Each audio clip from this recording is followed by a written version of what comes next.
ದೇವರ ವಾಕ್ಯದ ನಿಮಿತ್ತವಾಗಿ ಕಷ್ಟ ಸಂಕಷ್ಟಗಳು, ಹಿಂಸೆ ಬಾಧೆಗಳು, ತೊಂದರೆಗಳು ಬರುವಾಗ ನೀವ್ ಯಾವಾಗ ನಿರಾಶೆಗೊಳಗಾಗ್ತೀರಿ, ನೀವ್ ಯಾವಾಗ ಮನ ನೊಂದ್ಕೊಳ್ತೀರಿ, ಅಫೆಂಡೆಡ್ ಮನ ನೊಂದ್ಕೊಳ್ತೀರಿ ಪ್ರಿಯರೇ, ಆ ಮನ ನೊಂದ್ಕೊಳ್ಳೋ ಕಾರ್ಯಕ್ಕೆ ನೀವು ಯಾವಾಗ ಪರ್ಮಿಷನ್ ಕೊಡ್ತೀರಿ ಪ್ರಿಯರೇ, ಅದೇ ಕ್ಷಣದಲ್ಲಿ ನಿಮ್ಮ ದೇವರೊಂದಿಗಿನ ಪಯಣವನ್ನ, ನಿಮ್ಮ ಜೀವನದಲ್ಲಿ ದೇವರ ವಾಕ್ಯದ ಫಲವನ್ನು ಹೊರಮಿಸಬೇಕಾಗಿತ್ತು, ಆ ಕಾರ್ಯವನ್ನ ನೀವೇ ತಡೆಗಟ್ಟುಕೊಳ್ತೀರಿ.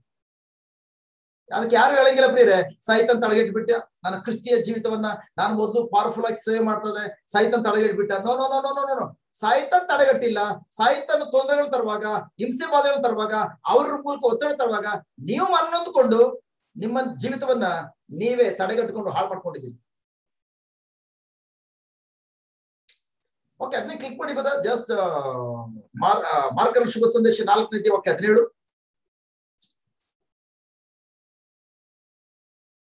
Mark chapter 4 verse 17. Okay, English KJV.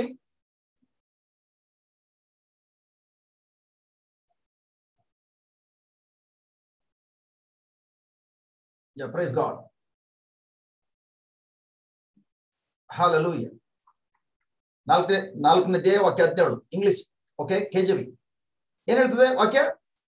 And have no root in themselves, and so endure but for a time. Afterward, when affliction or persecution arise for the word's sake, immediately they are offended. ಏನು offend ಅಂದ್ರೆ ಏನು? offense ಅಂದ್ರೆ ಏನು? ನೊಂದುಕೊಳ್ಳುವಂಥದ್ದು ಪ್ರಿಯರೇ. ದೇವರ ವಾಕ್ಯದ ನಿಮಿತ್ತವಾಗಿ affliction, persecution, ಉಪದ್ರವಗಳು, ಹಿಂಸೆ ಬಾಧೆಗಳು, ತೊಂದರೆಗಳು ಬರುವಾಗ ಅಲ್ಲಿ ವಾಕ್ಯ ಹೇಳ್ತದೆ ಅವುಗಳೆಲ್ಲವೂ ದೇವರ ವಾಕ್ಯ ನಿಮಿತ್ತ ಬರುವಂಥದ್ದು. ಆ ಸಂದರ್ಭದಲ್ಲಿ ತಕ್ಷಣವೇ ನೀವು ಮನನೊಂದುಕೊಳ್ತಿರ್ತೀರಿ ಪ್ರಿಯರೇ. ನಿಮ್ಗೆ ವಿರೋಧಗಳು ಬರುವಾಗ, ಫಾರ್ ಎಕ್ಸಾಂಪಲ್ ನಿಮ್ಮ ಕುಟುಂಬದಲ್ಲೇ ನೀವ್ ಹೇಳಿದಕ್ಕೆ ನಿಮ್ಮ ಮಾತನ್ನ ಯಾರು ತಗೊಳ್ತಲ್ಲ, ಅದಕ್ಕೆ ವಿರುದ್ಧ ಮಾತಾಡ್ತಾ ಇದ್ದಾರೆ. ಓಕೆ, ನಿಮ್ಮ ಆಫೀಸಲ್ಲಿ ಅಥವಾ ನಿಮ್ಮ ಕೆಲಸ ಮಾಡುವ ಸ್ಥಳದಲ್ಲಿ ಅಥವಾ ನಿಮ್ಮ ಸುತ್ತಮುತ್ತಲು ಪ್ರಿಯರೇ, ಖಂಡಿತವಾಗಿಯೂ ಈ ರೀತಿ ಕಾರ್ಯಗಳು ಸಂಭವಿಸುವಾಗ, ನಿಮ್ಗೆ ವಿರುದ್ಧವಾಗಿ ಈ ರೀತಿಯ ಕಾರ್ಯಗಳು ಸಂಭವಿಸುವಾಗ ನಿಮ್ಮ ಜೀವನದಲ್ಲಿ ಅಟ್ಲೀಸ್ಟ್ ಒಂದ್ಸಲ ಆದ್ರೂ ನೊಂದ್ಕೊಂಡಿದ್ದೀರಾ? ಕಡೆದಾಗಿ ನೀವು ನೊಂದ್ಕೊಂಡು ಎಷ್ಟು ವರ್ಷ ಆಯ್ತು? 1947. Okay, good. ಹಲೋ, ಅನೇಕ ಸಲ ನೊಂದ್ಕೊಂಡಿದ್ದೀರಿ, ಗುಡ್. ಬಟ್ ಕಡೆಯದಾಗಿ ನೀವು ಮನ ನೊಂದ್ಕೊಂಡಿದ್ದೆ ಯಾವಾಗ? Last time 1960. ಗುಡ್. ಬ್ರದರ್, ನಾನು ಹಳೆಯ ವ್ಯಕ್ತಿ ಆಗಿರುವಾಗ ಮನ ನೊಂದ್ಕೊಳ್ತಾ ಇದೆ. ಈಗ ಯಾವಾಗ ತಿರುಗುಟ್ಟದ್ನೋ ಬ್ರದರ್, ಇವತ್ತಿಂದ ತಿರುಗುಟ್ಟದ ಮೇಲೆ, ಯೇಸುವನ್ನು ಕಂಡ್ಕೊಂಡ್ಮೇಲೆ ನಾನು ಒಂದ್ಸಲ ಕೂಡ ಮನ ನೊಂದ್ಕೊಂಡಿಲ್ಲ. ಗುಡ್. ಅನೇಕ ಮಕ್ಕಳು ಒಳ್ಳೆ ಕರೆಕ್ಟ್ ಆನ್ಸರ್. ವಿಲಿಯಂ ಬ್ರದರ್ ಮತ್ತು ಶ್ರೀದೇವಿ ಸಿಸ್ಟರ್ ಹೇಳ್ತಾರೆ, ಬ್ರದರ್ ಟುಡೇ, ಈ ಕ್ಷಣದಲ್ಲಿ, ಈ ಸಮಯದಲ್ಲಿ, just also. Good. Praise God. ನನ್ನ ಪ್ರಿಯ ಸಹೋದರ ಸಹೋದರರೇ, ಮನ್ನೊಂದುಕೊಳ್ಳೋದು ಕಾರ್ಯಕ್ಕೆ ಥ್ಯಾಂಕ್ ಗಾಡ್, ಗುಡ್ ಎಕ್ಸಾಂಪಲ್ ನಿಮ್ಮ ಲೈಫಲ್ಲಿ ಮರಲಿಕ್ಕೆ ಸಾಧ್ಯ ಇಲ್ಲ. ಮನ್ನೊಂದುಕೊಳ್ಳೋದು ಅಂತ ಹೇಳಿದಾಗ ಸಡನ್ ಆಗಿ ಜ್ಞಾಪಕ ಬರ್ಬೇಕು. ಎಷ್ಟು ಮಂದಿ ಪ್ರೈಸ್ ಗಾಡ್ ಜಸ್ಟ್ ಇಲಿಯನ್ನ ಹಿಡಿಯುವಂತ ಬೋನ್ ನೋಡಿದಿರಿ? ಇಲಿಗಳು ಹೆಚ್ಚಾದ್ರೆ ಬೋನ್ ಉಪಯೋಗಿಸುವಂತದ್ದು ಎಲ್ಲ ನೋಡಿದೀರಾ? ಈಗ ಡೆಲಿಕೇಟ್ ಡಾರ್ಲಿಂಗ್ ಬೋನ್ ಹೋಗಿ ಇಡ್ಲಿಕ್ಕೂ ಶಕ್ತಿ ಇಲ್ಲ. ಜಸ್ಟ್ ಏನೋ ಒಂದು ಪೇಪರ್ ತಂದು ಇಟ್ಬಿಡ್ತಾರೆ, ಇಲಿ ಅಂಟ್ಕೊಳ್ತದೆ, ಸತ್ತೋಗ್ತದೆ. ಬಟ್ ಆಗಿನ ಕಾಲದಲ್ಲಿ ಅದನ್ನ ಈವನ್ ಎಷ್ಟು ಮಟ್ಟಿಗೆ ಸ್ಪ್ರಿಂಗ್ ಸ್ಟ್ರಾಂಗ್ ಇರ್ತದೆ ಅಂತಂದ್ರೆ, ಈವನ್ ಕೆಲವೊಂದು ಡೆಲಿಕೇಟ್ ಡಾರ್ಲಿಂಗ್ ಲೇಡೀಸ್ ಯಾವ ಕಾರಣಕ್ಕೂ ಅದನ್ನ ಪ್ರೆಸ್ ಮಾಡಕ್ಕೂ ಆಗ್ತಿಲ್ಲ. ಪ್ರೆಸ್ ಮಾಡಿ ಅದು ಆ ಸ್ಪ್ರಿಂಗಿಗೆ ತೆಂಗಿನಕಾಯಿ ಅಥವಾ ಯಾರೋ ಒಡೆಗಿಡ ಸಿಕ್ಸೋ ಮುಂಚಿತವಾಗಿನೇ ಡೆಲಿಕೇಟ್ ಡಾರ್ಲಿಂಗ್ ಕೈ ಎಲ್ಲ ನೋವಾಗ್ಬಿಟ್ಟು ಬಿಟ್ಬಿಡ್ತಾ ಇದ್ರು. ಅವ್ರ ಕೈಗೆ ಹೊಡೆದೋಗಿದೆ.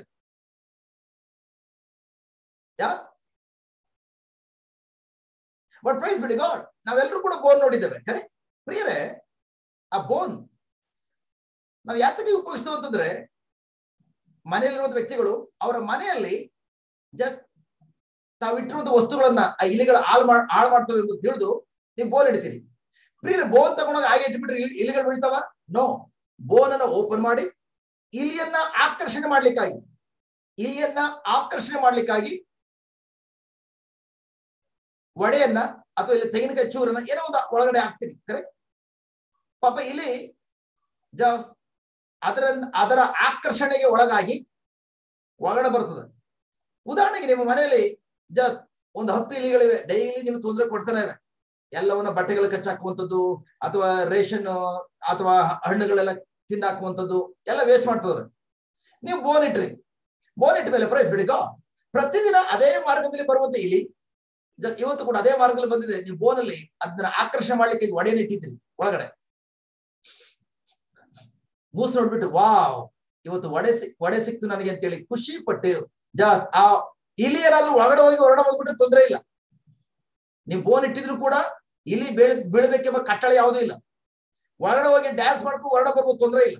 ಬಟ್ ಆದ್ರೆ ಇಲ್ಲಿ ನೀವು ಇಟ್ಟಿರುವಂತಹ ಆ ಒಡೆಗೆ ಆಕರ್ಷಣೆ ಒಂದು ಅದನ್ನ ಬಯಸ್ತದೆ, ಇದು ನನಗೆ ಬೇಕು ಎಂಬುದಾಗಿ. ತಾನು ಏನು ಬಯಸ್ತದೋ ಅದೇ ರೀತಿಯಲ್ಲಿ ಆ ಒಡೆಯನ್ನ ಕಚ್ಚಿ ಎಳಿತದೆ. ಎಳೆದ ತಕ್ಷಣ ಆ ಇಲಿಯ ಬೋನಿನ ಡೋರ್ ಕ್ಲೋಸ್ ಆಗ್ಬಿಡ್ತದೆ. ಕ್ಲೋಸ್ ಆದ ತಕ್ಷಣ ಇಲಿಗೆ ಅದು ಗೊತ್ತಾಗೋದಿಲ್ಲ. ಪ್ರಿಯರೇ, ಒಳ್ಳೆ ಟೇಸ್ಟ್ ಎಲ್ಲ ಸಿಕ್ಕಿದೆಯಲ್ಲ, ನಾನು ಬಿಟ್ಕೊಡ್ತೀನ, ನಾನು ಯಾರು ಕಡಿಮೆ ಇಲ್ಲ, ಇವತ್ತು ನೋಡಿ ಎಂತ ಆಹಾರ ಹುಡುಕಿದ್ದೇನೆ, hallelujah, thank you Jesus, hallelujah, ಒಳ್ಳೆ ಆಹಾರ ಕೊಟ್ಟಿದ್ದಕ್ಕಾಗಿ ಸ್ತೋತ್ರ, ಒಳ್ಳೆ ಆಹಾರ ಕೊಟ್ಟಿದ್ದಕ್ಕೆ. ಡೈಲಿ ಬರೀ ಜೋಳ ಅಕ್ಕಿ ರಾಗಿ ತಿಂದು ಬೋರ್ ಆಗ್ಬಿಟ್ಟಿತ್ತು, ಇವತ್ತು ಒಳ್ಳೆ ಒಡೆ ಕೊಟ್ಟಿದ್ದಕ್ಕಾಗಿ ಸ್ತೋತ್ರ, ಹಾಲೆಲೂಯಾ, ಹಾಲೆಲೂಯಾ. ಟಂಗ್ ಸ್ಪ್ರೇ ಎಲ್ಲ ಮಾಡ್ಕೊಂಡು ತಿನ್ಕೊಂಡು ಆಮೇಲೆ ನೆಕ್ಸ್ಟ್ ಹೊರಗಡೆ ಹೋಗ್ಲಿಕ್ಕೆ ತನ್ನ ಮನೆಗೆ ಹೊಟ್ಟೆ ತುಂಬತಲ್ಲ, ನಮ್ಮ ಮನೆಯವ್ರು ನೋಡೋಣ ಅಂತೇಳಿ ಹೊರಡ ಬರ್ತದೆ. ಹೊರಡ ಬರ್ಲಿಕ್ಕೆ ಸಾಧ್ಯ ಇದೆಯಾ? Hello, no. Correct?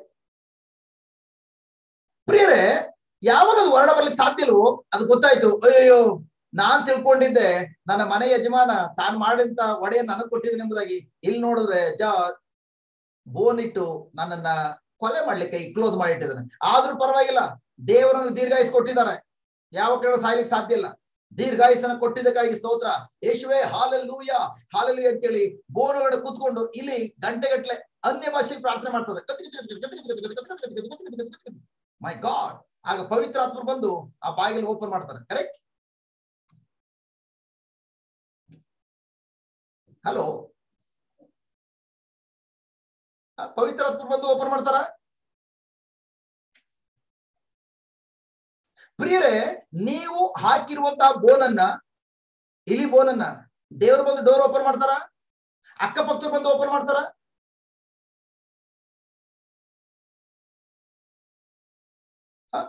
Please answer ಮಾಡಿ. No. Correct? In the same way, ನನ್ನ ಪ್ರಿಯ ಸಹೋದರ ಸಹೋದರಿಯರೇ, ಸೈತಾನನು ನಿಮ್ಮ ಜೀವನವನ್ನ ಮೇಲ್ಮಟ್ಟಕ್ಕೆ ತೆಗೆದುಕೊಂಡು ಹೋಗದಂತೆ, ನಿಮ್ಮ ಜೀವನವನ್ನ ಯಾವ ಕಾರಣಕ್ಕೂ ಕ್ರಿಸ್ತಿಯ ಜೀವಿತ ಅನುಭವಿಸದಂತೆ ನಿಮ್ಮನ್ನ ಸಂಪೂರ್ಣವಾಗಿ ನಾಶಗೊಳಿಸ್ಲಿಕ್ಕಾಗಿ ಅವನು ಉಪಯೋಗಿಸುವಂತ ಆಯುಧ ಬೋನ್ ಯಾವುದು ಅಂತಂದ್ರೆ ಮನನೊಂದುಕೊಳ್ಳುವಂಥದ್ದು. ಮನನೊಂದುಕೊಳ್ಳುವಂಥದ್ದು ಒಂದು ಬೋನ್. ಆದ್ರೆ ಒಳಗಡೆ ಹಾಕಿರುವಂತ ಒಡೆ ಬಂದು ಸಿಟ್ಟು, ಕೋಪ, ಸಿಟ್ಟು ಮಾಡ್ಕೊಳ್ಳುವಂಥದ್ದು, ಕೋಪ ಮಾಡ್ಕೊಳ್ಳುವಂಥದ್ದು. ನಿಮಗೆ ವಿರುದ್ಧವಾಗಿ ಯಾರಾದ್ರೂ ಸೈತಾನ್ ಯಾರಾದ್ರೂ ಕರ್ಕೊಬಂದು ನಿಮ್ಗೆ ವಿರುದ್ಧವಾಗಿ ಮಾತಾಡಿಸುವಾಗ, ನಿಮ್ಗೆ ವಿರುದ್ಧವಾಗಿ ತೊಂದರೆ ಕೊಡ್ಲಿಕ್ಕೆ ಬರುವಾಗ, ನೀವು ಯಾವಾಗ ಆ ಕ್ಷಣದಲ್ಲಿ ಸಿಟ್ಟು ಮಾಡಿಕೊಂಡು ಮನ್ನೊಂದ್ಕೊಂಡು ನೀವು ಮುನ್ನಡಿತೀರಿ ಪ್ರಿಯರೇ, ಆ ಕ್ಷಣ ಬೇರೆ ಏನೂ ಅಲ್ಲ, ಸೈತಾನನು ಹಾಕಿರುವಂತಹ ಆ ಬೋನ್ ಆಗಿರುವಂತಹ ಮನ್ನೊಂದು ಬೋನಲ್ಲಿ ಬಿದ್ದೋದ್ರಿ. ಆಗ ನೀವು ಸುಮ್ಮನೆ ಇರೋದಿಲ್ಲ. ಕೋಪದಿಂದ ಏನ್ ಮಾಡ್ತೇವೆ, ನಾನೇ ಅದನ್ನ ಸಹಿಸ್ಕೊಳ್ಳಿ, ನಾನೇ ಯಾರಂತ ತೋರಿಸ್ತೇನೆ ಅಂತೇಳಿ ನೀವು ಕೂಡ ಸಿಟ್ಟನ್ನ ಹೊರಗಡೆ ತೆಗೆದುಕೊಂಡ್ರಿ. ಒಡೆಯನ್ನು ಯಾವ ತರ ಇಲ್ಲಿ ಹೊರಗಡೆ ತಗೊಳ್ತೋ ಆ ತರ ಸಿಟ್ಟನ್ನು ಹೊರಗಡೆ ತೆಗೆದುಕೊಂಡಾದ್ಮೇಲೆ ಟಟ ಅಂತ ಮಾತಾಡಿದ್ರಿ. ಆಗ ಆ ವ್ಯಕ್ತಿ ಬಾಯಿ ಮುಚ್ಚಿದ. ನೀವಂದ್ರಿ, ನೋಡಿ ನಾನು ಹೆಂಗ್ ಗೆದ್ದು ಬಿಟ್ಟೆ. ಅದೇ ತರ ಇಲಿಯು ಕೂಡ ಒಡೆ ತಿಂದಾದ್ಮೇಲೆ ವಾವ್ ಹೆಂಗ್ ಹೊಟ್ಟೆ ತುಂಬಿಡ್ತು, ಹಾಲೆಲೂಯಾ ಅನ್ಕೊಂಡು ಹೊರಡ ಬರ್ಲಿಕ್ಕೆ ಟ್ರೈ ಮಾಡ್ತದೆ, ಡೋರ್ ಕ್ಲೋಸ್ ಆಗ್ಬಿಟ್ಟಿದೆ. ಇನ್ ದ ಸೇಮ್ ವೇ, ನೀವು ಯಾವಾಗ ಮನ್ನೊಂದುಕೊಂಡು ಸಿಟ್ಟಿದ ಡಡ ಅಂತ ಮಾತಾಡ್ಬಿಟ್ಟು ನಿಮ್ಮ ಮನಸ್ಸಿಗೆ ಸಮಾಧಾನ ಆಗಿರ್ಬೋದು, ಆದ್ರೆ ಆಧ್ಯಾತ್ಮಿಕವಾಗಿ ನೀವು ಈಗಾಗಲೇ ಸೈತಾನನ ಬೋನ್ ನಲ್ಲಿ ಬಿದ್ದೋಗಿದ್ದೀರಿ. ಅಡ್ಮಿಟ್ ಮಾಡ್ಕೊಳ್ಳಿ, ಅಡ್ಮಿಟ್ 4 ಮಂದಿ ವೇಟ್ ಮಾಡ್ತಿದ್ದಾರೆ, ಅಡ್ಮಿಟ್ ಮಾಡಿ. ನನ್ನ ಪ್ರಿಯ ಸಹೋದರ ಸಹೋದರರೇ, ಅದಕ್ಕೆ very very important, very very important, ತುಂಬಾ ಮುಖ್ಯವಾದ ಕಾರ್ಯ ಏನಂತಂದ್ರೆ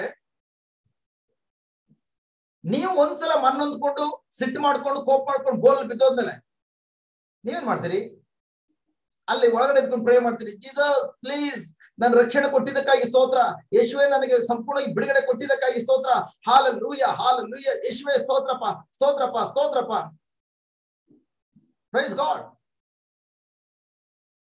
ದಯವಿಟ್ಟು ದಯವಿಟ್ಟು ಜೀಸಸ್ ನನಗೆ ಸಹಾಯ ಮಾಡಿ, ಪವಿತ್ರಾತ್ಮರೇ ದೇವರಾತ್ಮರು ನನ್ನ ಮೇಲೆ ಇದ್ದಾರೆ, ನಾನು ಬಿಡುಗಡೆ ಹೊಂದಿದ್ದೇನೆ. ನೀವು ಗಂಟೆಗಟ್ಟಲೆ ಪ್ರೇಯರ್ ಮಾಡಿದ್ರಿ, ಗಂಟೆಗಟ್ಟಲೆ ಪ್ರೇಯರ್ ಮಾಡೋದ್ರಿಂದ ದೇವರು ಒಂದು ಡೋರ್ ಓಪನ್ ಮಾಡ್ತಾರ? ಹಲೋ, ನೀವು ಹಾಕಿರುವಂತ ಬೋನನ್ನ ಅಕ್ಕಪಕ್ಕದವರಾಗ್ಲಿ ಅಥವಾ ದೇವರೇ ಬಂದು ಯಾವ ಕಾರಣಕ್ಕೆ ಓಪನ್ ಮಾಡೋದಿಲ್ವೋ ಅದೇ ತರ ಪ್ರೇರೆ ಸೈತಾನನು ಹಾಕಿರುವಂತ ಬೋನನ್ನ ದೇವರು ಒಂದು ಡೋರ್ ಓಪನ್ ಮಾಡ್ಲಿಕ್ಕೆ ಸಾಧ್ಯ ಇಲ್ಲ. ಅದಾದ್ಮೇಲೆ ಈಗ ಇಲ್ಲಿ ವಿಷಯಕ್ಕೆ ಬರೋಣ. Okay, praise God. ಇಲ್ಲಿ ಗಂಟೆಗಟ್ಟಲೆ ಪ್ರೇಯರ್ ಮಾಡುದು, ಡೋರ್ ಓಪನ್ ಆಗ್ಲಿಲ್ಲ. ಅದಕ್ಕೋಸ್ಕರ ಪ್ರೈಸ್ ಬಿಡಿ ಗಾಡ್, ದೇವ ಅಟ್ಲೀಸ್ಟ್ ನನ್ನ ಪ್ರೇಯರ್ ಕಿವಿ ಕೊಡೋದಿಲ್ವಾ, ಅಟ್ಲೀಸ್ಟ್ ಮಧ್ಯಸ್ಥಿಕ ಪ್ರಾರ್ಥನಾ ತಂಡದ ಯಾರಾದ್ರೂ ಒಂದು ಗ್ರೂಪ್ ಅನ್ನ ಪರಿಚಯ ಮಾಡ್ಕೊಡು, ಆಲೂನ್ ಬಂದು ಟೀಮ್ ಅನ್ನ ಪರಿಚಯ ಮಾಡ್ಕೊಡು. ಥ್ಯಾಂಕ್ ಗಾಡ್, ಅಟ್ಲೀಸ್ಟ್ ಅವ್ರು ಯಾರು ಸಿಗ್ಲಿಲ್ವಾ, ನನ್ನ ಮನೆಯವರಾದ್ರೂ ನನಗೋಸ್ಕರ ಪ್ರೇಯರ್ ಮಾಡ್ಲಿ. ಜಸ್ಟ್ ಪೇತ್ರರು ಸೆರೆಮಲ್ಲಿ ಇರ್ಬೇಕಾದ್ರೆ ಪ್ರೈಸ್ ಬಿಡಿ ಗಾಡ್ ಅವ್ರಿಗೋಸ್ಕರ ಸಭೆ ಪ್ರಾರ್ಥನೆ ಮಾಡ್ತಾ ಇತ್ತು. ಆಗ ದೇವದೂತ ಬಂದು ಪೇತ್ರನ ಜೈಲಿಗೆ ಹೊರಡ ಕರ್ತು ಬಂದು ಅವ್ರ ಮನೆ ಹತ್ರ ಕರ್ಕೊಂಡು ಹೋದ. ಸೊ ಅದೇ ತರ ದೇವ ಜಸ್ಟ್ ಯಾರಾದ್ರೂ ನನಗೋಸ್ಕರ ನನ್ನ ಮನೆಯವರು ಯಾರಾದ್ರೂ ಪ್ರಾರ್ಥನೆ ಮಾಡ್ಲಿಕ್ಕೆ ಮಧ್ಯಸ್ಥಿಗೆ ಪ್ರಾರ್ಥನೆ ಮಾಡ್ಲಿಕ್ಕೆ ಕಳಿಸ್ಕೊಡು ಪ್ಲೀಸ್. ಆಗ ಪ್ರೈಸ್ ಗಾಡ್, ಥ್ಯಾಂಕ್ ಗಾಡ್, ಅವ್ರ ಮನೆಯವರೆಲ್ಲ ನೋಡಿದ್ರು, ಅರೆ ನಮ್ಮ ಮಮ್ಮಿ ಓದ್ಲು ಅಥವಾ ನಮ್ಮ ಡ್ಯಾಡಿ ಓದ ಅಥವಾ ನಮ್ಮ ಅಣ್ಣ ಓದ, ನಮ್ಮ ಅಕ್ಕ ಓದ್ಲು ಅಥವಾ ಯಾರೋ ನನ್ನ ತಮ್ಮನ ಯಾರೋ ಒಬ್ಬ ಓದವನು ವಾಪಸ್ ಬರ್ಲಿಲ್ವಲ್ಲ, ಇಷ್ಟೊತ್ತಾಯ್ತು ಇನ್ನ ಬರ್ಲಿಲ್ವಲ್ಲ, ದಿನಪ್ರತಿ ಇಷ್ಟೊತ್ತು ಬಂದ್ಬಿಡ್ತಾ ಇದ್ರು ಅಂತೇಳಿ ಅವ್ರೇನ್ ಮಾಡ್ತಾರೆ, ಮನೆಯವರೆಲ್ಲರೂ ಬನ್ನಿ ಇಲ್ಲಿ ಬಾಗ್ಲಾಕೊಂಡು ಬನ್ನಿ, ಆ ಬಿಲನ್ನು ಬಿಟ್ಬಿಟ್ಟು ಬನ್ನಿ ನಾವು ಹೋಗಿ ನೋಡ್ಕೊ ಬರೋಣ. ಯಾವ ಕಡೆ ಹೋದ್ರು ಮಕ್ಳೇ ನಿಮ್ ಡ್ಯಾಡಿ, ಯಾವ ಕಡೆ ಹೋದ್ರು ನಿಮ್ ಡ್ಯಾಡಿ ನಿಮ್ಮ ಮಮ್ಮಿ? ಈ ದಾರಿಲಿ ಹೋದ್ರಲ್ಲ ಮಮ್ಮಿ ಡ್ಯಾಡಿ. ಓಕೆ, ಅದೇ ದಾರಿಲಿ ಹುಡುಕ ಬಂದ್ರೆ ಅಲ್ಲಿ ನೋಡಿದ್ರೆ ಕರ ಪರ ಅಂತೇಳಿ ಕಾಲಿದ ಆ ಬೋನನ್ನ ಕೆರೆಯುವಂತ ಶಬ್ದ ಕೇಳಿಸ್ಕೊಂಡು, ಅಯ್ಯಯ್ಯೋ ಮಕ್ಕಳೇ ನಿಮ್ಮ ಡ್ಯಾಡಿ ನೋಡಿ ಇಲ್ಲಿ ಬಿದ್ದೋಗಿದ್ದಾರೆ, ನಿಮ್ಮ ಮಮ್ಮಿ ನೋಡಿ ಇಲ್ಲಿ ಬಿದ್ದೋಗಿದ್ದಾರೆ, ನಿಮ್ಮ ಅಣ್ಣ ಅಕ್ಕ ನೋಡಿ ಎಲ್ಲಿ ಬಿದ್ದೋಗಿದ್ದಾರೆ. ಏನ್ ಮಾಡೋದು ಈಗ? ತೆಗೆಗೆ ಓಪನ್ ಮಾಡ್ಲಿಕ್ಕೆ ಟ್ರೈ ಮಾಡುವಂಥದ್ದು, ತೆಗೆಗಾಗ್ಲಿಲ್ಲ. ಆಗ ಅವು ಕೂಡ ಮೊಣಕಾಲನ್ನು ಬಿಟ್ಟು ಎರಡು ಕಾಲನ ಕೆಳಗೆ ಇಟ್ಟು ಎರಡು ಕಾಲನ ಮೇಲೆತ್ತಿ ಕೈ ಎತ್ತಿ ಬೋನ್ ಮೇಲೆ ಇಟ್ಟು ಪ್ರೇಯರ್ ಮಾಡ್ತಿರೋದು. Hallelujah hallelujah daddy, thank you Jesus. ಅಪ್ಪ ನಮ್ಮ ಅಪ್ಪನ ಕಾಪಾಡಿದಕ್ಕಾಗಿ ಸ್ತೋತ್ರ, ನಮ್ಮ ತಾಯಿಯನ್ನ ಕಾಪಾಡಿದಕ್ಕಾಗಿ ಸ್ತೋತ್ರ, ನಮ್ಮ ಅಣ್ಣನ ಅಕ್ಕನ ತಂಗಿಯನ್ನ ಕಾಪಾಡಿದಕ್ಕಾಗಿ ಸ್ತೋತ್ರ. ಅವರೆಲ್ಲ ಗಂಟೆಗಳಲ್ಲಿ ಪ್ರಾರ್ಥನೆ ಮಾಡಿದ್ರು, ಇಂಟರ್ಸೆಷನ್ ಪ್ರೇಯರ್, ಮಧ್ಯಸ್ಥಿಕೆ ಪ್ರಾರ್ಥನೆ. ಜೆರಿಕೋ ಪ್ರಾರ್ಥನೆ ಮಾಡಿದ್ರು, ಬಂಧಿಸಿದ್ರು. ಮೈ ಗಾಡ್, ಕಣ್ತೆಗೆ ನೋಡ್ತವೆ, ಬೋನ್ ಓಪನ್ ಆಗಿರ್ತದೆ, ಒಳಗಡೆ ಬಿದ್ದೋಗಿರೋ ವ್ಯಕ್ತಿ ಹೊರಗಡೆ ಬಂದಿರ್ತಾನೆ. ಕರೆಕ್ಟ್? ಹಲೋ,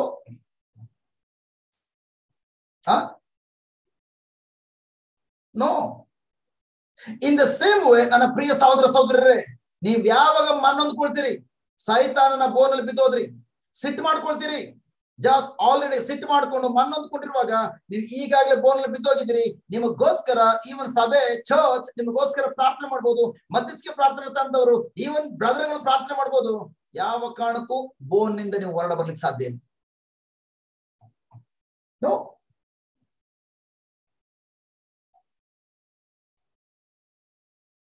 ಪ್ರಿಯರೇ, ಇವತ್ತು ಯಾತಕ್ಕೆ ಕ್ರೈಸ್ತ ಮಕ್ಕಳು ಥ್ಯಾಂಕ್ ಗಾಡ್ ಇವನ್ ಜಸ್ಟ್ ಆ ವ್ಯಕ್ತಿ ಆನಂದ ಅನುಭವಿಸ್ತಾ ಇದ್ದಾನೆ, ಆರೋಗ್ಯ ಅನುಭವಿಸ್ತಾ ಇದ್ದಾನೆ, ದೀರ್ಘಾಯುಷ್ಯ ಅನುಭವಿಸ್ತಾ ಇದ್ದಾನೆ, ಅವ್ನ್ ಯಾವುದೇ ವೈರಸ್ ಟಚ್ ಆಗ್ತಿಲ್ಲ, ಇವನ್ ಜೀವನದಲ್ಲಿ ನೋಡಿ ಎಷ್ಟು ಎಂಜಾಯ್ ಮಾಡ್ತಾ ಇದ್ದಾನೆ, ಅದೆಲ್ಲವನ್ನ ಕ್ರೈಸ್ತ ಮಕ್ಕಳು ನೋಡ್ತಾ ಇದಾರೆ. ಯಾಕೆ ಅವ್ರು ಅನುಭವಿಸಕ್ಕಾಗ್ತಲ್ಲ? ಉದಾಹರಣೆ ಇಲಿಗೆ ಬರೋಣ.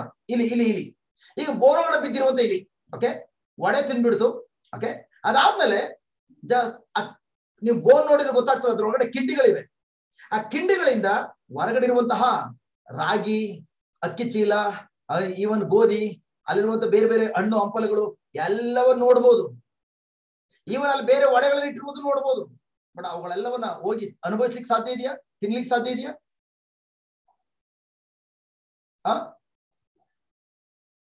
ಅದನ್ನ ನೋಡ್ಬೋದು, ಕಣ್ಣುಗಳಿಂದ ನೋಡ್ಬೋದು, ಅಥವಾ ಆ ಒಡೆಯ ಸ್ಮೆಲ್ ಅನ್ನ ಗ್ರಹಿಸ್ಕೊಳ್ಬಹುದು ಅಷ್ಟೇ. ಬಟ್ ಆದ್ರೆ ಅದನ್ನ ಅನುಭವಿಸ್ಲಿಕ್ಕೆ ಸಾಧ್ಯ ಇಲ್ಲ.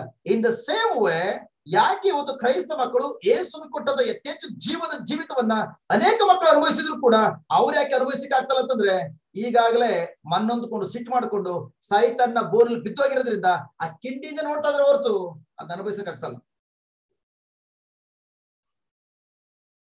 ಹಲೋ, ಅವ್ರಿಗೋಸ್ಕರ ಅವ್ರ ಮನೆಯವರೆಲ್ಲ ಪ್ರೇಯರ್ ಮಾಡ್ಲಿಕ್ಕೆ ಹೋಗಿದ್ದಾರೆ. ಓಕೆ, ಮಧ್ಯಸ್ಥಿಗೆ ಪ್ರೇಯರ್ ಮಾಡ್ಲಿಕ್ಕೆ ಹೋಗಿದ್ದಾರೆ. ಅವ್ರು ಇಲ್ಲಿಯ ಮನೆಯವರೆಲ್ಲ ಎಲ್ಲಿ ತನಕ ಪ್ರೇಯರ್ ಮಾಡಬಹುದು? ಮಧ್ಯಸ್ಥಿಗೆ ಪ್ರಾರ್ಥನೆ ಬೆಳಗಿನ ಜಾವ 5 ಗಂಟೆ ನೈಟ್ ವಿಷಲ್ ಪ್ರಾರ್ಥನೆಯಲ್ಲಿ. ಓಕೆ ಓಕೆ, ಅವರೆಲ್ಲ ದೇವ್ರ ಕಾಲ ಕಳೆದ Jesus Jesus Jesus Jesus Jesus Jesus. ಯಾವಾಗ ಬೆಳಿಗ್ಗೆ 5 ಗಂಟೆ ಕೋಳಿ ಕೊಕ್ಕೋ ಅಂತ ಕೂಗ್ತು, ಅವಾಗೇನಾಗ್ತದೆ? ಯಾರೆಲ್ಲ ಪ್ರೇಯರ್ ಮಾಡ್ತಾ ಇದ್ರು 5 ಗಂಟೆಗೆ ಮುಗೀತು. ಯಾಕೆ ಗೊತ್ತು? ಕೋಳಿ ಕೂಗ್ತು, ಯಜಮಾನ ಮನೆ ಓನರ್ ಎದ್ಬಿಡ್ತಾನೆ, ಎದ್ಬಿಟ್ರೆ ನಮ್ಮನ್ನು ಕೂಡ ಬಲಿ ಆಗ್ತಾನೆ ಅಂತ ಹೇಳಿ ಗುಡುಗುಡು ಗುಡುಗುಡು ಅಂತ ಹೋಗಿ ಅವು ಬಿಲಗಳು ಸೇರ್ಕೊಂಡ್ಬಿಟ್ರು.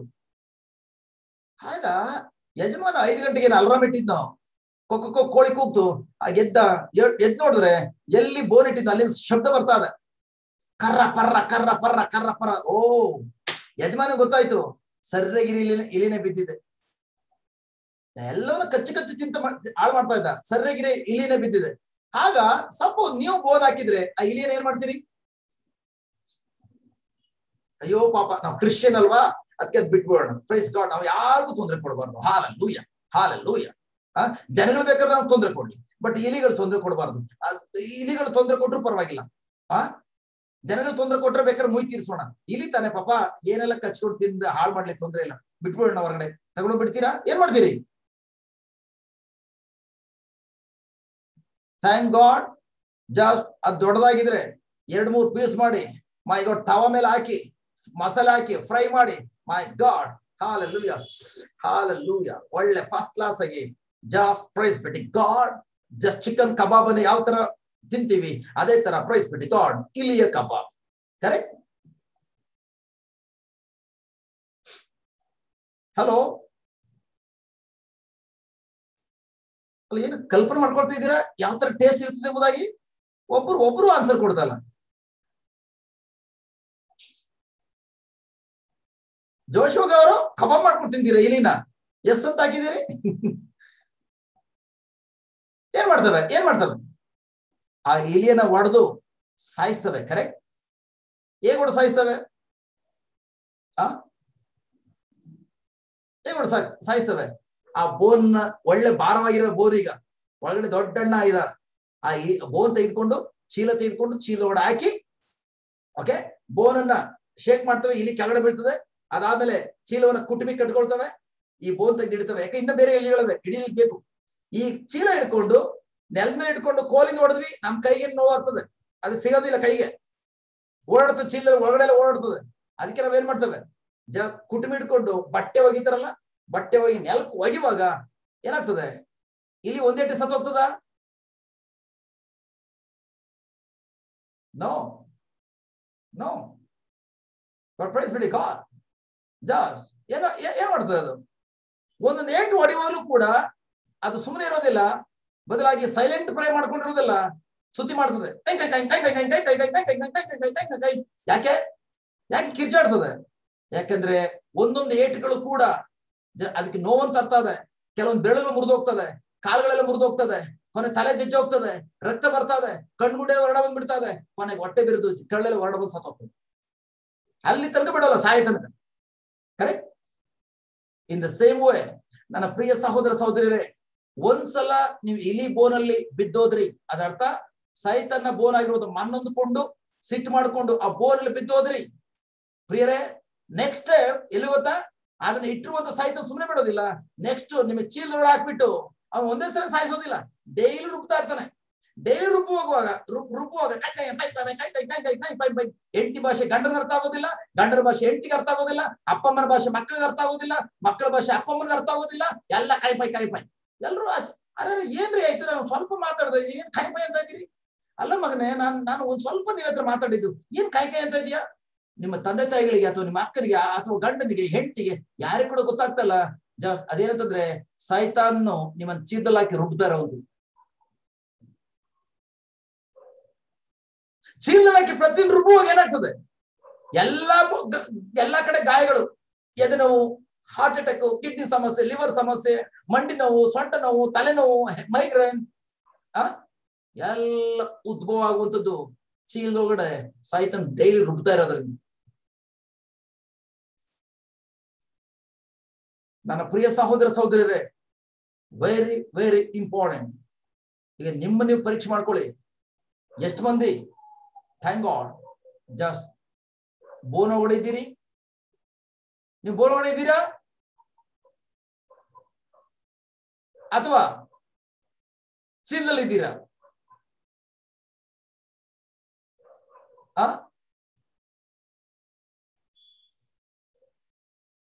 ನನ್ನ ಪ್ರಿಯ ಸಹೋದರ ಸಹೋದರರೇ, ದೇವರು ಇವತ್ತು ನಮಗೊಂದು ಗುಡ್ ನ್ಯೂಸ್ ತಿಳಿಸ್ತಾ ಇದ್ದಾರೆ. ಅದೇನಂತಂದ್ರೆ, ದೇವರ ವಾಕ್ಯದಲ್ಲಿ ನಡೆಯುವಾಗ, ದೇವರ ವಾಕ್ಯದ ಪ್ರಕಾರ ಜೀವಿಸುವಾಗ ನಿಮಗೆ ಉಪದ್ರವಗಳು, ತೊಂದರೆಗಳು, ಹಿಂಸೆ ಬಾಧೆಗಳನ್ನು ತರಲಿಕ್ಕಾಗಿ ಸೈತಾನನು ಪರಿಸ್ಥಿತಿಗಳನ್ನು ತಂದು ನಿಮ್ಗೆ ತೊಂದರೆ ಕೊಡ್ತಾನೆ. ವ್ಯಕ್ತಿಗಳನ್ನ ಕರ್ಕೊಂಡ್ಬಂದು ನಿಮ್ಮ ಮೇಲೆ ಒತ್ತಡವನ್ನು ಏರಿ ನಿಮ್ಮನ್ನ ಮನ್ನೊಂದುಕೊಳ್ಳಿಕ್ಕಾಗಿ ಪ್ರೇರೇಪಿಸ್ತಾನೆ. ಬಟ್ ಪ್ರೈಸ್ ಗಾಡ್, ಮನ್ನೊಂದುಕೊಳ್ಬೇಕಾ ಮನ್ನೊಂದುಕೊಳ್ಬಾರ್ದ? ಆಯ್ಕೆ ಒಂದು ನಿಮ್ ಕೈಲಿ. ಮನ್ನೊಂದುಕೊಂಡ್ರೆ ಬೋನಲ್ಲಿ ಬಿದ್ದೋದ್ರಿ, ಬೋನ ಬಿದ್ದೋದ್ಮೇಲೆ ನೆಕ್ಸ್ಟ್ ಸ್ಟೆಪ್ ಚೀಲಕ್ಕೆ ಹೋಗ್ಲೇಬೇಕು. Praise God. ಯಾರು ಬಂದು ಹೊಡೆಯಬೇಕಾಗಿಲ್ಲ, ಜಸ್ಟ್ ನಿಮ್ ಕಡೆ ಬೆರಳು ಮಾಡಿ ತೋರಿಸಿ ಸಾಕು. ಮನ್ನೊಂದ್ಕೊಳ್ಳಿ ಕ್ಷಣ ಮಾತ್ರ ಸಾಕು. ಬಟ್ ಆ ಒಂದು ಕ್ಷಣ ಮನ್ನೊಂದ್ಕೊಳ್ಳುವಂಥದ್ದು ಎಲ್ಲಿ ಕರ್ಕೊಂಡು ಹೋಗ್ತದೆ ಅಂತಂದ್ರೆ, ನಿಮ್ಮ ಶರೀರದಲ್ಲಿ ರೋಗಗಳನ್ನು ಕೊಟ್ಟು ಆ ರೋಗಗಳು ಪ್ರತಿ ನಿಮ್ ಚಿತ್ರಹಿಂಸೆಯನ್ನ ಅನುಭವಿಸಿ ಅನುಭವಿಸಿ ಈವನ್ ನೀವು ಜೀವಿಸುವಂತ ಮಕ್ಕಳಾಗಿದ್ರು ಕೂಡ ನರಕದ ಯಾತನೆ ಅನುಭವಿಸ್ತಾ ಇರ್ತೇನೆ. ಅದಕ್ಕೆ ಈ ಮನ್ನೊಂದ್ಕೊಳ್ಳುವಂಥದ್ದು ವೆರಿ ವೆರಿ ದೊಡ್ಡ ದೊಡ್ಡ ದೊಡ್ಡ ಒಂದು ಪಾಪ. ಬಟ್ ಈಗ ಬೋಲ್ ಇರ್ಬೋದು ಅಥವಾ ಚೀಲದಲ್ಲಿ ಇರ್ಬೋದು, ಹೊರ ಬರ್ಲಿಕ್ಕೆ ಆದ್ರೂ ಕೂಡ ದೇವ್ರ ಕರುಣಮಯ ಒಂದು ಮಾರ್ಗ ತೋರಿಸಿದ್ದಾರೆ. ಏನ್ ಗೊತ್ತಾ? ಜಸ್ಟ್ ಪಶ್ಚಾತ್ತಾಪಡು, ಪಶ್ಚಾತ್ತಾಪಡು. ಯೇಸುವೆ, ಇವತ್ತು ನನಗೆ ಸತ್ಯ ಗೊತ್ತಾಯ್ತು. ನಿಮ್ಮ ವಾಕ್ಯದ ನಿಮಿತ್ತವಾಗಿ, ನಿಮ್ಮ ವಾಕ್ಯದಲ್ಲಿ ನಾನು ನೆಲೆಗೊಂಡಿರೋದ್ರಿಂದ, ನಿಮ್ಮ ವಾಕ್ಯದ ಪ್ರಕಾರ ಜೀವಿಸಬೇಕೆಂಬುದಾಗಿ ನಾನು ನಿರ್ಧಾರ ತೆಗೆದುಕೊಂಡಿರೋದ್ರಿಂದ ಈ ವಾಕ್ಯದ ನಿಮಿತ್ತ ನನಗೆ ಕಷ್ಟ ಸಂಕಷ್ಟಗಳು ಬಂದೇ ಬರ್ತವೆ. ಈ ವಾಕ್ಯ ನಿಮಿತ್ತವಾಗಿ ವಿರೋಧಗಳು ಬಂದೇ ಬರ್ತವೆ. ಸೈತಾನನು ಅವರನ್ನು ಉಪಯೋಗಿಸಿಕೊಂಡು ನನಗೆ ಅವಮಾನ ಪಡಿಸ್ಲಿಕ್ಕೆ ಬರ್ತಾನೆ. ಆದ್ರೂ ಕೂಡ ನಾನು ಯಾವ ಕಾರಣಕ್ಕೂ ಮನ್ನೊಂದ್ಕೊಳ್ಳೋದಿಲ್ಲ. ಇನ್ನು ಮುಂದೆ ನಾನು ಯಾವ ಕಾರಣಕ್ಕೂ ಮನ್ನೊಂದ್ಕೊಳ್ಳೋದಿಲ್ಲ. ಅದರ ಮಧ್ಯದಲ್ಲೂ ಕೂಡ ನಿಮ್ಮ ಮೇಲೆ ಅವಲಂಬಿಸಿಕೊಂಡು ಆ ವಾಕ್ಯದಲ್ಲಿ ಸ್ಥಿರವಾಗಿ ನಿಂತುಕೊಂಡು ಅವರನ್ನು ಪ್ರೀತಿಸ್ತಾನೆ, ಅವರ ಕ್ಷಮಿಸ್ತಾನೆ. ನೀವ್ ಯಾವಾಗ ಈ ತರ ಸ್ಥಿರವಾದ ನಿರ್ಧಾರ ತೆಗೆದುಕೊಳ್ತೀರಿ, ಥ್ಯಾಂಕ್ ಗಾಡ್, ಅದೇ ಕ್ಷಣದಲ್ಲಿ ಪವಿತ್ರ ಆತ್ಮರು ಪ್ರೈಸ್ ಗಾಡ್ ನಿಮ್ಗೆ ಸಹಾಯ ಮಾಡ್ತಾರೆ ಪ್ರಿಯರೇ. ಆ ಚೀಲದಿಂದ ಅಥವಾ ಬೋನಿಂದ ಹೊರಡ ಬರ್ಲಿಕ್ಕಾಗಿ. ಆ ಬೋನ್, ಆ ಚೀಲ ಪವಿತ್ರಾತ್ಮರ ಶಕ್ತಿಯ ಮುಂದೆ ಯಾವ ಕಾರಣಕ್ಕೂ ಅದೇನು ಅಲ್ವೇ ಇಲ್ಲ, ನಿಂತ್ಕೊಳ್ಳೋಕ್ಕೂ ಸಾಧ್ಯ. Praise God, thank you Jesus, hallelujah. ಅದಕ್ಕೆ ನನ್ನ ಪ್ರಿಯ ಸಹೋದರ ಸಹೋದರಿಯರೇ, ಥ್ಯಾಂಕ್ ಗಾಡ್.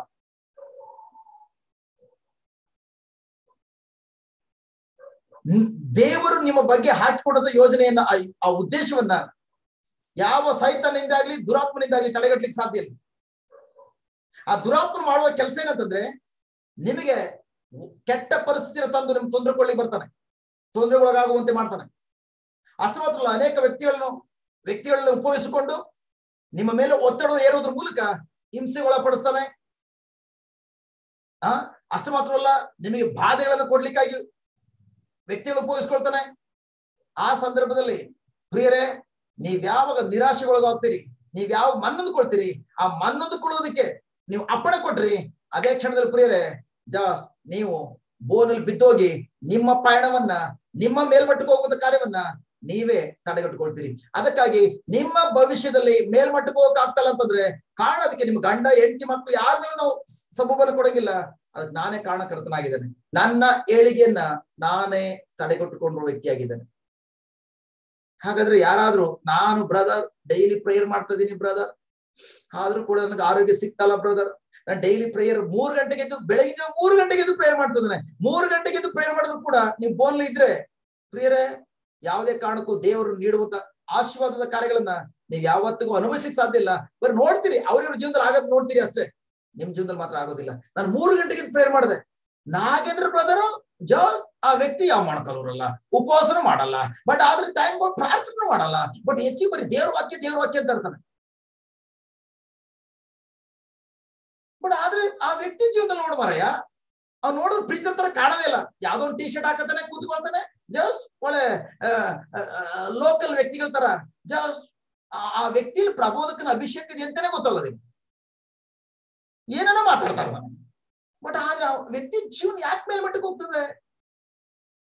ನೋಡಿದ್ರೆ ಮಹೇಶ್ ಕುಮಾರ್ ನೋಡಿದ್ರೆ ಹಿಂದೂ ವ್ಯಕ್ತಿ, ಬಟ್ ಪ್ರೈಸ್ ಬಿಡಿ ಗಾಡ್, ಹಿಂದೆ ರೌಡಿಸಂ ಮಾಡ್ಕೊಂಡ ವ್ಯಕ್ತಿ, ರೌಡಿಸಂ ಮಾಡ್ಕೊಂಡ ವ್ಯಕ್ತಿ ಪ್ರೈಸ್ ಬಿಟ್ಟು ಗಾಡ್ ಇವತ್ತು ಕ್ರಿಸ್ತನೊಂದಿಗೆ ರೌಡಿ ಫಾರ್ ಕ್ರೈಸ್ಟ್, ಕ್ರಿಸ್ತನಿಗೋಸ್ಕರ ರೌಡಿಯಾಗಿ ಜೀವಿಸ್ತಾ ಇದಾರೆ. ಅವರ ಮೇಲ್ಮಟ್ಟಕ್ಕೆ ಹೋಗ್ತಾ ಇದಾರೆ, ಅವ್ರ ಜೀವನ ಎಲ್ಲ ಮೇಲ್ಮಟ್ಟಕ್ಕೆ ಹೋಗ್ತದೆ. ಬಟ್ ಅವ್ರು ನೋಡಿದ್ರೆ ಅವ್ರು 3 ಗಂಟೆಗೆ ದೇವ್ರ ಪ್ರೇಯರ್ ಮಾಡ್ತಲ್ಲ, ಅವರು ಕೂಡ ಸಂಜೆ ಕುಟುಂಬ ಪ್ರಾರ್ಥನೆ ಇಲ್ಲ, ಯಾವಾಗ್ಲೂ ದೇವ್ರ ವಾಕ್ಯ ದೇವ್ರ ವಾಕ್ಯ ದೇವ್ರ ವಾಕ್ಯ.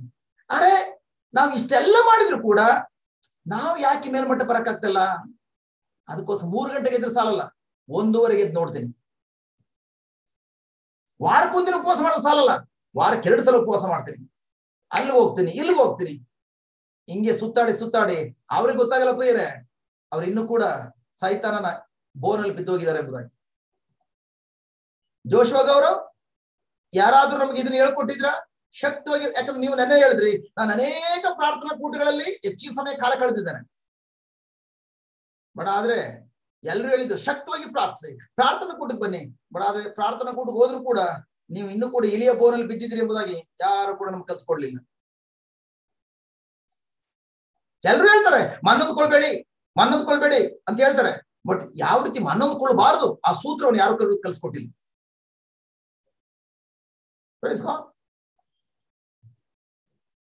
Hallelujah. Thank you Jesus. ಅದಕ್ಕೆ ಪ್ರಿಯರೇ, ನಿಮಗೆ ವಿರೋಧಗಳನ್ನ ಸೈತಾನ್ ತರುವಾಗ, ವ್ಯಕ್ತಿಗಳ ಮೂಲಕ ಹಿಂಸೆ ಬಾಧೆಗಳನ್ನು ತರುವಾಗ, ಅಥವಾ ಬೆರಳು ಮಾಡಿ ತೋರಿಸುವಂತಹ ವ್ಯಕ್ತಿಗಳನ್ನು ತರುವಾಗ, ನಿಮ್ಮ ಮನವೊಲಿಸಲಿಕ್ಕೆ ವ್ಯಕ್ತಿಗಳು ಬರುವಾಗ ಎಚ್ಚರಿಕೆ ವಹಿಸಿ.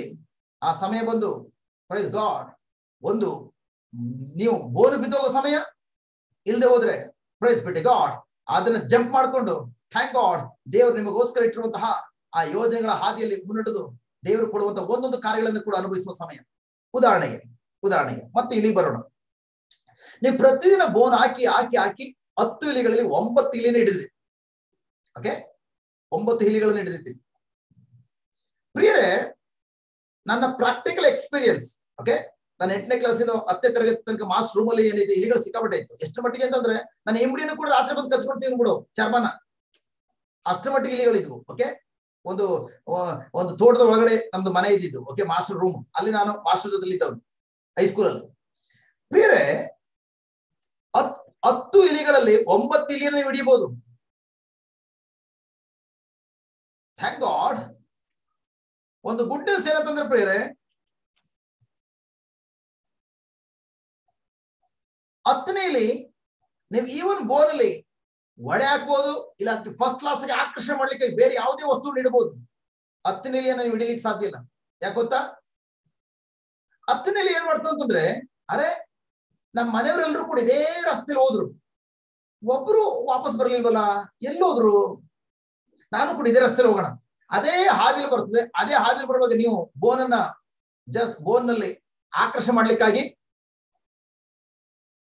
ಪ್ರೈಸ್ ಗಾಡ್ ಜಸ್ಟ್ ನೀವು ಅಲ್ಲಿ ಒಡೆನೋ ಅಥವಾ ಮೀನನ್ನು ಏನೋ ಒಣಮೀನ ಏನೋ ಒಳಗಡೆ ಹಾಕಿದಿರಿ.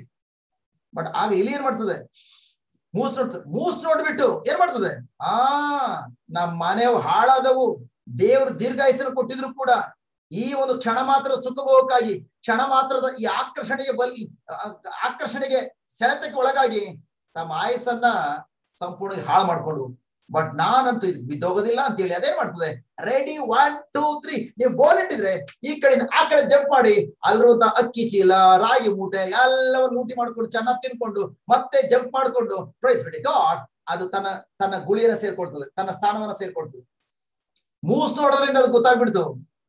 ಜಸ್ಟ್ ನಮ್ಮ ಮನೆಯವರೆಲ್ಲರೂ ಕೂಡ ಈ ಮೂಸ್ ನೋಡುವಂತ ಆಕರ್ಷಣೆ ಮಾಡುವಂತಹ ವಸ್ತುವಿನಿಂದನೇ ಎಲ್ಲರೂ ಕೂಡ ಪ್ರಾಣ ಕಳ್ಕೊಂಡಿರುವುದು. ಮಧ್ಯಂತರ ಆಯಸ್ಸಲ್ಲಿ ಸತ್ತೋಗಿರೋರು, ಮಧ್ಯಂತರದಲ್ಲಿ ಆರೋಗ್ಯ ಕಳ್ಕೊಂಡ್ರು, ಮಧ್ಯಂತರದಲ್ಲಿ ಆಯಸ್ ಕಳ್ಕೊಂಡ್ರು, ಮಧ್ಯಂತರದಲ್ಲಿ ಸಮೃದ್ಧಿ ಕಳ್ಕೊಂಡ್ರು, ಮಧ್ಯಂತರ. ಯಾಕೆ ದೇವರು ಎಲ್ಲರೂ ದೀರ್ಘಾಯಸ್ಸನ್ನ ಕೊಟ್ಟಿದ್ದಾರೆ, ದೀರ್ಘಾವಧಿಯ ಆರೋಗ್ಯ, ದೀರ್ಘಾವಧಿಯ ಸಮೃದ್ಧಿ ಎಲ್ಲವನ್ನ ಕೊಟ್ಟಿದ್ದಾರೆ. ಮಧ್ಯಂತರದಲ್ಲಿ ಯಾಕೆ ಕಳ್ಕೊಂಡ್ರು ಅಂತಂದ್ರೆ ಕ್ಷಣ ಮಾತ್ರದ ಆ ಒಂದು ಆಕರ್ಷಣೆಯಿಂದ. ಅದೇ ತರ ಪ್ರಿಯರೇ, ಪ್ರೈಸ್ ಬಿಡಿ ಗಾಡ್, ನಮ್ಮ ವಿರುದ್ಧವಾಗಿ ಸೈತಾನ ಯಾರನ್ನ ಕರ್ಕೊಂಡು ಬರುವಾಗ ನಾವು ಮೂಸ್ ನೋಡಿದ ತಕ್ಷಣ ಗೊತ್ತಾಗ್ಬೇಕು. ಹೆಂಡತಿ ಮೂಲಕ ಆಗಿರ್ಬೋದು, ಗಂಡನ ಮೂಲಕ ಆಗಿರ್ಬೋದು, ಮಕ್ಕಳ ಮೂಲಕ ಆಗಿರ್ಬೋದು, ಡ್ಯಾಡಿ ಮೂಲಕ, ಮಮ್ಮಿ ಮೂಲಕ, ಯಾರ ಮೂಲಕ ಆಗಿರ್ಬೋದು, ಆ ಕಡೆಯಿಂದ ಬರುವಂತ ಪದಗಳು ನನ್ನ ಸಿಟ್ಟನ್ನ ತರುವುದಾದ್ರೆ ಆ ಕ್ಷಣ ಬೇರೆ ಏನೂ ಅಲ್ಲ ಪ್ರಿಯರೇ.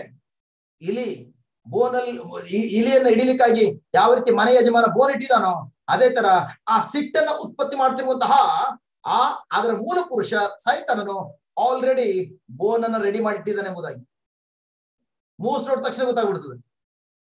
ಹಲೋ, ಬಟ್ ಆ ಸಂದರ್ಭದಲ್ಲಿ ಒಂದು ದೃಢ ನಿರ್ಧಾರ ತೆಗೆದುಕೊಳ್ಳೋದಾದ್ರೆ ನಾನು ಒಂದಕ್ಷರ ಮಾತಾಡೋದಿಲ್ಲ. Thank you Lord, hallelujah. ಈ ಪರಿಸ್ಥಿತಿಯಲ್ಲಿ ಕೂಡ ಪವಿತ್ರಾತ್ಮರೇ ನನ್ನ ಸಹಾಯವನ್ನು ಕಳಿಸಿ. ನಾನ್ ಮಾತ್ರ ನಿಮ್ಮ ವಾಕ್ಯದಲ್ಲಿ ಸ್ಥಿರವಾಗಿ ನಿಂತಿರೋದ್ರಿಂದ ಪ್ರೈಸ್ ಗಾಡ್, ಜಸ್ಟ್ ನಾನು ಎಲ್ಲರನ್ನೂ ಕೂಡ ಪ್ರೀತಿಸಬೇಕು. ನೀವು ಯಾವ ರೀತಿ ನಾನು ಪ್ರೀತಿ ಮಾಡಿದ್ರಿ ಅದೇ ಪ್ರೀತಿಯಿಂದ ನಾನು ಈ ವ್ಯಕ್ತಿ ನೋಡ್ತಾ ಇದ್ದಾನೆ, ಆ ವ್ಯಕ್ತಿಗೆ ಸತ್ಕಾರಗಳು ಮಾಡ್ತಾನೆ, ಆ ವ್ಯಕ್ತಿಗೋಸ್ಕರ ಪ್ರಾರ್ಥಿಸ್ತಾನೆ. ನೀವ್ ಯಾವಾಗ ಬಾಯಿ ಮುಚ್ಕೊಂಡಿರ್ತೀರಿ, ಮೈ ಗಾಡ್ ಆ ಕ್ಷಣ ಬೇರೆ ಏನೂ ಅಲ್ಲ ಪ್ರಿಯರೇ. ಪ್ರೈಸ್ ಬಿಟ್ಟು ಗಾಡ್ ಆ ಬೋನನ್ನ ದಾಟ್ಕೊಂಡು ಹೋಗಿ ಆಚೆ ಕಡೆ ಇರುವಂತ ದೇವರು ಕೊಟ್ಟಿರುವಂತ ಆರೋಗ್ಯ, ಸಮಾಧಾನ, ಸಮೃದ್ಧಿ ಎಲ್ಲವನ್ನು ಎಂಜಾಯ್ ಮಾಡ್ಕೊಂಡು ನೀವು ಹಿಂದೆ ಬರೋದಿಲ್ಲ, ಮುಂದೆ ಹೋಗ್ತಾ ಇರ್ತೀರಿ. Praise God, thank you Jesus. ನಿಮ್ಮ ಪಯಣ ಹಿಮ್ಮುಖವಾಗಿರೋದಿಲ್ಲ, ಮುನ್ನಡೆಕೊಂಡು ಹೋಗ್ತಾರೆ, ಮುಂದೆ ಹೋಗ್ತಾರೆ. ನಿಮ್ಮ ಪಯಣ ಮೇಲ್ಮಟ್ಟಕ್ಕೆ ಹೋಗ್ತಾ ಇರುತ್ತೆ ಹೊರತು ಕೆಳಮಟ್ಟಲಿಕ್ಕೆ ಸಾಧ್ಯ ಇಲ್ಲ. ಎಂತ ಸೈತಾನ ಎಂತ ದೊಡ್ಡ ದೊಡ್ಡ ಬೋನುಗಳು ತಂದ್ರು ಕೂಡ, ದೊಡ್ಡ ದೊಡ್ಡ ಪರಿಸ್ಥಿತಿಗಳು ತಂದ್ರು ಕೂಡ, ಥ್ಯಾಂಕ್ ಗಾಡ್ ನೀವು ದೇವರ ವಾಕ್ಯದಲ್ಲಿ ಸ್ಥಿರವಾಗಿ ನಿಂತ್ಕೊಳ್ಳೋದಾದ್ರೆ ಪ್ರೈಸ್ ಬಿಡಿ ಗಾಡ್, ದೇವರು ಮೈ ಗಾಡ್ ನಿಮ್ಮ ಬಾಯಿಂದ ಬರುವಂತ ವಾಕ್ಯವನ್ನ, ನಿಮ್ಮ ಹೃದಯದಲ್ಲಿ ಬಿತ್ತನೆ ಮಾಡಿಕೊಳ್ಳುವಂತ ವಾಕ್ಯವನ್ನ ನಿಮ್ಮ ಜೀವನದಲ್ಲಿ ತ್ವರೆಯಾಗಿ ಅರ್ಜೆಂಟ್ ಆಗಿ ಕಾರ್ಯರೂಪ ನೆರವೇರಿಸುವುದನ್ನ, ಅಂತ ಅದ್ಭುತವಾದಂತಹ ಫಲಿತಾಂಶವನ್ನ ನಿಮ್ಮ ಜೀವನದಲ್ಲಿ ನೋಡ್ತೀರಿ. Hallelujah, thank you Jesus, hallelujah.